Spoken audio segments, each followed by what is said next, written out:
Estamos en contacto con el doctor López Carribero para hablar de este delito contravencional que es la usurpación. Doctor Carribero, ¿cómo le va? Diego Codrini lo saluda. Buen día.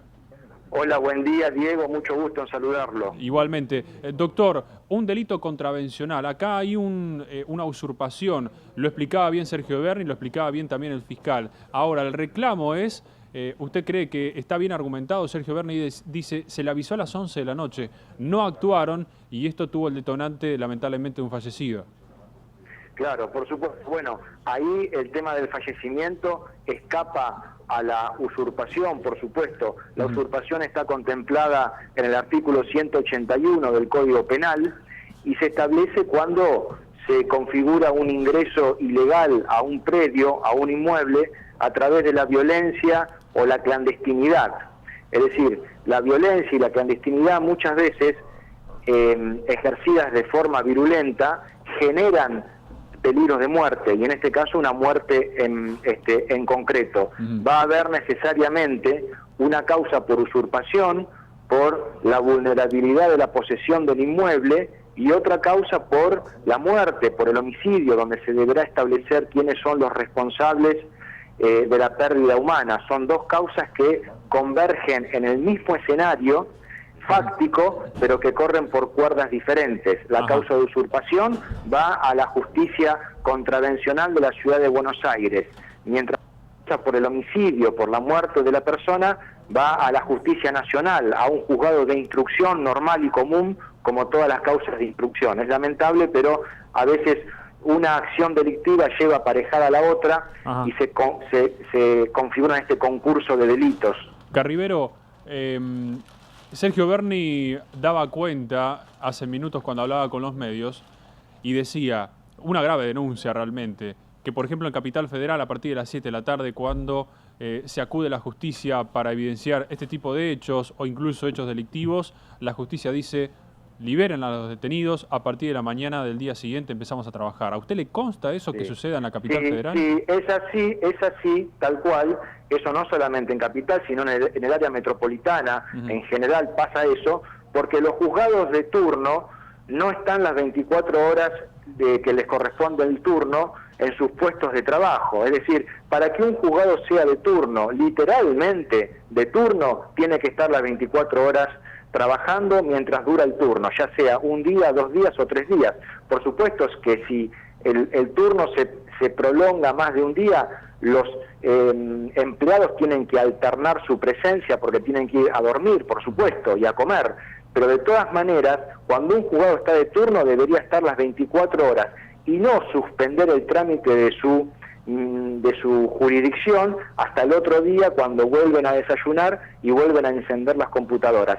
Estas cosas pueden y deben preverse, y fundamentalmente acá en este caso en concreto que hablamos de la pérdida de una vida humana, sin perjuicio de la usurpación, que es un delito solucionable, quiere decir, se pueden retrotraer las cosas a su estado anterior, no así la muerte de la persona. Entonces, doctor, soy Gustavo Carabajal, buen día, ¿cómo le va? Hola Gustavo, mucho gusto en saludarlo.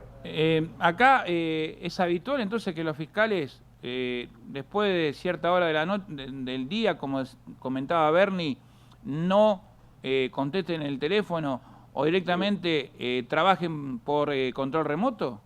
Sí, es verdad, es lamentable, no es algo saludable para la Administración de Justicia, pero es lo que se ve habitualmente. Muchos comisarios y muchas brigadas de investigaciones tienen la necesidad de hablar urgentemente con el fiscal de turno o con el juez de turno y tienen la dificultad de que en el momento en que ya se entra la noche y la madrugada, no tienen comunicación hasta el otro día que los magistrados prenden sus celulares, ni tampoco, por supuesto, se están en sus despachos como correspondería. Ese es el verdadero sentido del juzgado de turno. Cuando la ley y el reglamento de la justicia impone la necesidad de un juzgado de turno en materia penal, el espíritu que quiere desarrollar es la permanencia del funcionario judicial las 24 horas. Ahora, doctor López Carribero, esto coincide un poco también con lo que en su momento manifestó Juan Carlos Bloomberg, que él había solicitado que las mesas de entrada de tribunales estén abiertas durante más tiempo y que los juzgados atiendan más horas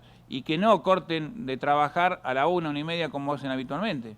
Yo estoy de acuerdo con eso. Los juzgados comienzan a las 7:30 de la mañana y atienden al público hasta las 13:30.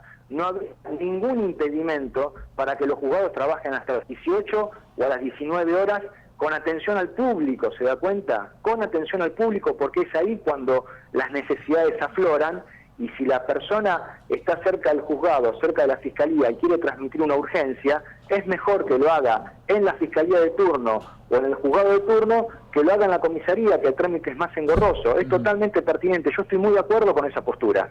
Carribero, recién comentábamos acá que se dio un hecho un poco extraño. Lo denunció un dirigente social de allí del barrio. Dijo, lamentablemente, la Gendarmería tiene que estar custodiando una zona difícil, pero justo ayer a la noche, cuando se da aviso a la justicia sobre la usurpación, la Gendarmería, denunció este vecino, desapareció. Es insólito también pensar que si hay un aviso del ámbito nacional a la justicia para que interceda en este hecho, desaparezca la Gendarmería del lugar.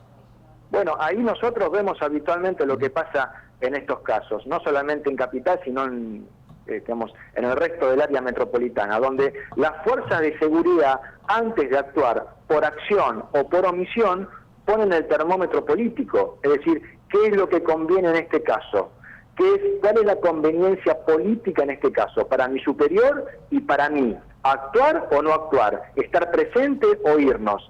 ¿Hacer un acto de acción o un acto de omisión? Es decir, ponen por sobre la seguridad ciudadana y sobre los bienes del Estado las situaciones políticas propias, y eso también es una situación muy quejosa por muchos que observamos esta realidad, que está armada en contra de la administración de justicia. Es algo muy nocivo, está viciada, es una situación muy peligrosa para la República en realidad, y para la seguridad ciudadana, como no podía ser de otra manera.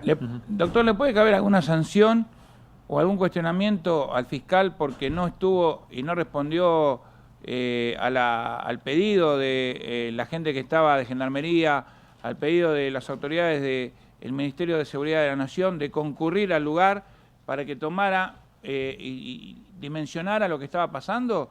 ¿Le puede, o el fiscal puede actuar así a través del teléfono y decir, tómense estas siguientes medidas, como por ejemplo que él sostuvo que lo ordenó, que era que se impidiera el ingreso de materiales para la construcción de alguna vivienda?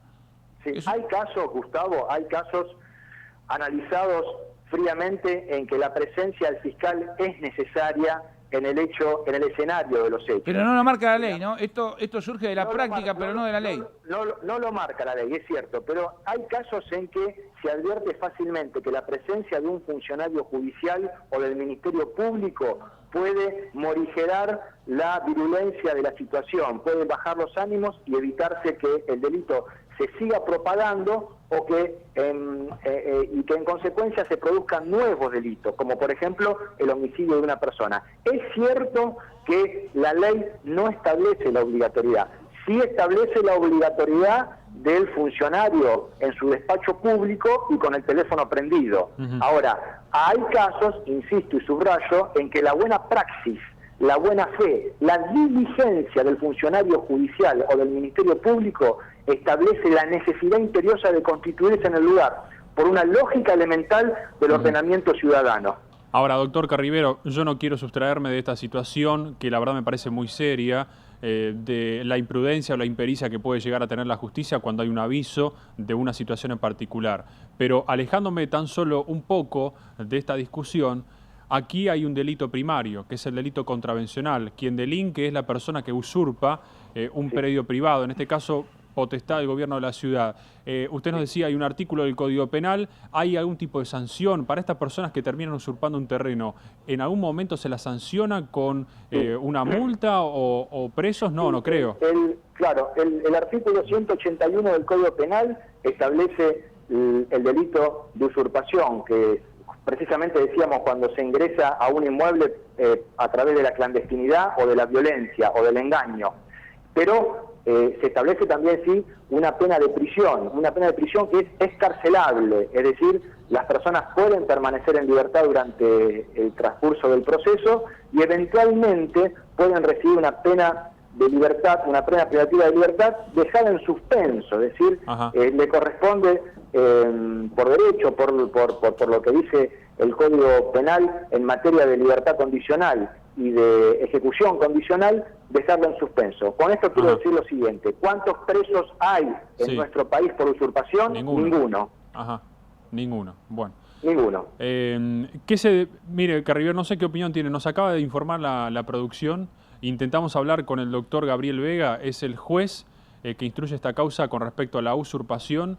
Dice que todavía no es pertinente, no es prudente hablar, porque no tiene la orden de desalojo firmada, porque no hay pedido del fiscal. Es decir, otra vez, sin quererlo, apuntan sobre el fiscal Carlos Rolero. Lo hizo Berni, ahora lo hace el juez. Pareciera ser que el fiscal se tomó desde las 11 de la noche, Claro. hoy a la mañana acude al lugar y algo Bueno, parecido a lo así- que decía Berni. Estoy aquí, Correcto. dice Berni, y todavía el fiscal no me dice qué hacer. Bueno, así lo que manifiesta el magistrado, entiendo yo que le asiste la razón, que es el fiscal, el representante del Ministerio Público, quien tiene la facultad de acción pública, es decir, es él el que tiene que pedirle al juez para que el juez resuelva. Pocas las decisiones judiciales que un juez puede dar sin que el fiscal se lo pida. Es el fiscal el que tiene que instruir la investigación penal y es el fiscal el que tiene que impulsar las decisiones para que el juez las ejecute. Doctor, Yo coincido Sí. con eso, coincido por supuesto. Algunos dirán, algunos opinarán que la ley debería ser distinta, que sería el juez el que tendría que tener la facultad, pero Claro. por ahora la ley no dice eso, la ley dice que la acción penal está en cabeza de la fiscalía, no del juez. doctor, no me voy a poner en defensor del fiscal, pero yo escucho los argumentos que usted expone y me llama la atención esto. A ver, nosotros, y Berni sobre todo, y ahora el juez, le están cayendo al fiscal, ¿no? A Carlos Rolero. Pero el fiscal es el que está ahí. ¿Puede el fiscal, o está bien que los fiscales pidan un desalojo sin evaluar la situación que se está viviendo en ese predio? Por ahí el fiscal está bien. Como se le puede cuestionar, como decía Berni, el hecho de que no fue anoche cuando ellos lo llamaron. Pero con respecto a lo que informaba el juez, que él todavía no recibió la orden o el pedido para que se dicte la orden de desalojo, La no es requisitoria lógico, porque el fiscal está ahí revisando y está tratando de dimensionar cuál es el problema que está ocurriendo. Entonces, Bueno, tal yo vez, tengo para mí, no, sí, perdóneme, yo tengo doctor, para- sí. tal vez no haga falta pedir una orden de desalojo si es que él mismo, hablando con la gente, puede convencerlo para que se retire. Bueno, a ver, Gustavo, es atendible, es pertinente la postura de mesura que se quiere poner en esto. Ahora, el delito de usurpación se advierte en este caso infraganti. Es decir, el fiscal toma conocimiento del hecho en el momento en que se está produciendo el delito. O sea, En el a ver si momento en entiendo que bien. Usted dice que el fiscal tenía la obligación de ordenar el desalojo porque estaba ocurriendo un delito en ese mismo momento. no ordenaba, sino pedirla al juez. Que el juez la otorgue, pero sí tiene que hacerlo porque está tomando conocimiento de una acción delictiva durante el desarrollo de su función como funcionario público y lo está haciendo en forma infragante. Ahora, Es decir, a el ver. artículo, Gustavo, una sola cosita, por favor, en este punto. El artículo 177 del Código Procesal de la Nación obliga a los funcionarios públicos que tomen conocimiento de los hechos delictivos durante sus funciones a denunciarlos y a hacer todo lo que esté a su alcance dentro de su ministerio para poner fin a la acción delictiva. Doctor, está claro, y para simplificarlo. Entonces, el fiscal, más allá de no haber ido, tenía la obligación de llamarlo al doctor Gabriel Vega, que es el juez que está interviniendo como magistrado de garantías, en este caso, y pedirle el desalojo porque él había tomado conocimiento de un delito que estaba ocurriendo. Eso es lo que estamos explicando. Perfecto. Ahora El bien, delito es infraganti, es en el momento en que él está en su función, él está de turno y que está en comunicación telefónica, le están dando los pormenores del hecho, las fuerzas policiales que están en el escenario del hecho. muy claro, y él podía haber volcado en esa acta la comunicación en la cual a él le informaban que iban que le estaban pidiendo el desalojo.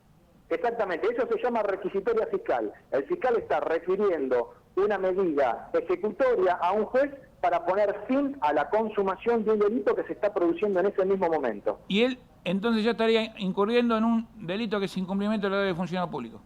Puede ser. Sí, puede ser, claro que sí. Perfecto. Puede Bueno, ser. la siguiente pregunta. tiene que ver trasladando esto que vimos ahora en Pola y Cruz, en la zona de Villa Soldati, a lo que ocurre todos los días. Sí. Hay un corte de calle, un piquete, Sí. ¿no? Sí. Y el fiscal le avisan, mire, o lo está mirando por televisión, o le avisa a la propia policía, Exactamente. doctor, están cortando la... ¿Por qué no se dan las órdenes de desalojo o no se Exactamente. cumplen? Mire, a ver, la interrupción de las vías de comunicación terrestre, como son las calles y las avenidas y las rutas, está penada por el artículo 194 del Código Penal. Lo que sucede aquí es una situación curiosa, Gustavo, en que si yo solo, por la General Paz, una sola persona, yo solo me pongo, discúlpeme que hable, cierto, pero yo solo me pongo en la General Paz y Constituyente para cortar el tránsito, a mí me meten preso. Y hasta evalúan la posibilidad de meterme en un nosocomio de salud. Ahora, si yo voy acompañado de 49 personas, ya somos 50 personas, en ese caso la policía nos cuida. Es decir, a contramano, por entender que la pluralidad de autores del ilícito lo agrava, en este caso lo deja impune. Contra más personas cortan la avenida, menos virulencia tiene la acción del Estado. Una situación disparatada. Completamente contradictoria. Completamente contradictorio, que no, exactamente, Gustavo, completamente contradictorio, que no resiste el más mínimo análisis. Doctor Carribero, como para terminar, entonces, lamentablemente el desenlace de todo esto ha sido un muerto, una situación a solucionar que es la usurpación, un delito contravencional, y por lo que se ve y por lo que hablamos con usted y comentaba Bernie y hablaba también con Gustavo Carabajal, aquí se desnuda, se destapa una situación a rever a futuro, ¿no? Cuestiones que tienen que ver con las leyes, con el código procesal, con la potestad y con la autoridad que puede llegar a tener un fiscal o un juez. Pero por supuesto, y sobre todo con la ejecutoriedad de todos los actos que están en cabeza de la Fiscalía al momento en que toma conocimiento de un hecho ilícito infraganti. Eso es importante. Bien. Y bregar y hacer entender de una vez por todas que los funcionarios policiales y judiciales que están de turno no pueden apagar el teléfono y no pueden estar ausentes de sus públicos despachos. Doctor Hugo López Carribero, gracias por la comunicación. Los saludo con aprecio. Gracias. Que tenga buen día. Hasta luego.